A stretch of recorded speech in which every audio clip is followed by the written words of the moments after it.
Anybody with a purple shirt on, it's different from yours, but it's one that I'm certain that all family members can relate to.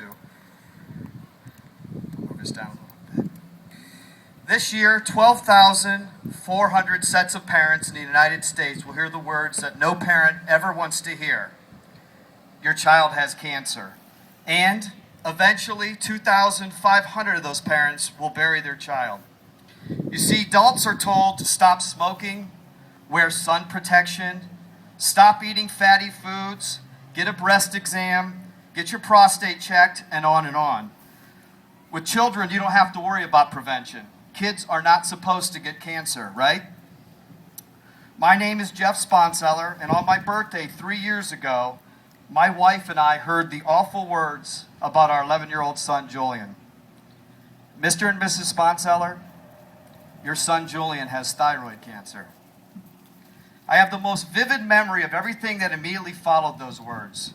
The conversations we had with our doctor, the lostness in my spirit, trying to keep it together on the ride home behind sunglasses, watching my wife tell her mother through the sliding glass door, trying to tell my dad without crying on the phone.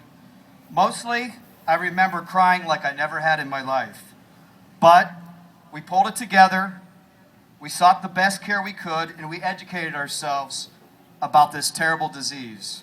But most importantly, what was most important to my wife and I is we wanted to make sure that Julian knew he was not in this fight alone. When your child gets cancer, it's like you have cancer. Actually, I wished I could have taken it for him, but I couldn't. That's simply not how this coward disease works. But we were lucky. We had the good cancer to get. And while it was true, I have to tell you, it frustrated me every time I heard that. The good cancer has only taken a 5-hour surgery, 4 radiation treatments, 10 nuclear scans, countless doctor visits and blood deposits, daily medicine for the rest of my son's life, and a long scar of bravery across the front of his neck. That's the good cancer. However, because of the American Cancer Society and events like tonight's Relay for Life, there are many parents just like us who now have optimism with very positive survivor rates.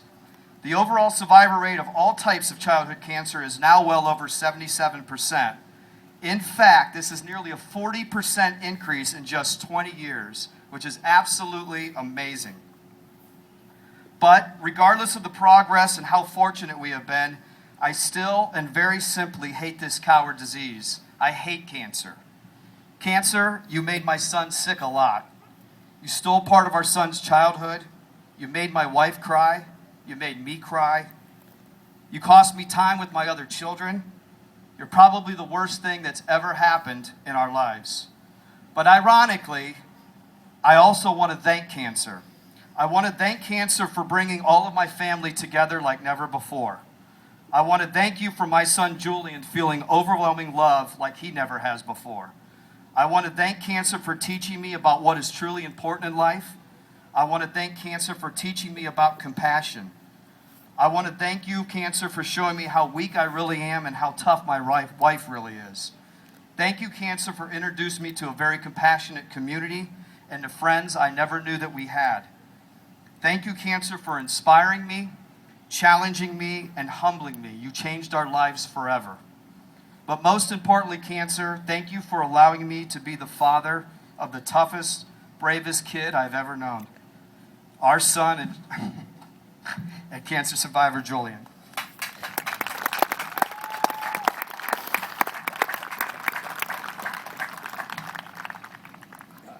Thank you everybody for coming out. I just want to tell you that I'm feeling fine. I'm in 2 sports. I play lacrosse and I run cross country. I just want to thank all my friends and family and teachers for getting me through. I feel lucky every day. Thank you.